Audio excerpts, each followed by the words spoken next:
NFL player Michael Bennett, an outspoken social justice protester who plays for the Seattle Seahawks, accused Las Vegas police of racial profiling and using excessive force when he was arrested August 27.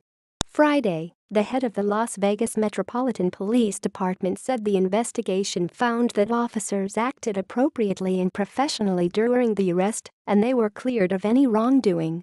What were the officers accused of?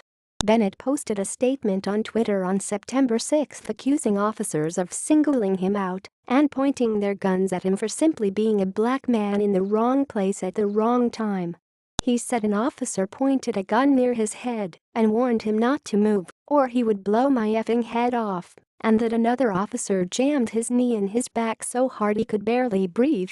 The investigation, which included a thorough review of body cam and other footage, showed that Bennett was indeed arrested and held at gunpoint, but does not corroborate Bennett's accusation of racial profiling and does not contain evidence of the verbal threats.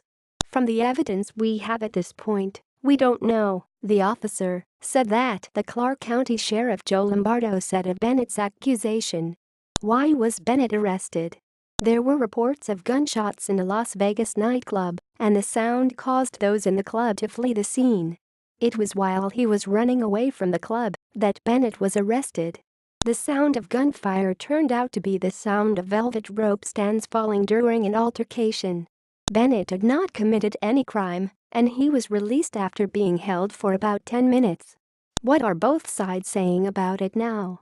Lombardo was understanding of Bennett's perspective on the situation, but said there was no evidence of improper behavior on the part of the officers. Mr. Bennett has a valid perspective as a person who experienced a reasonable suspicion stop for a felony crime, Lombardo said. Those who experience such a stop, especially when they have not committed a crime, are not likely to feel good about it. Bennett's attorney, John Burris, is not satisfied and wants to review the footage that was used in the investigation. He was not acting improperly, Burris told the Associated Press. He was not acting suspicious. He was not involved in any criminal activity. There's nothing to go on, no description, other than you see this big black man running.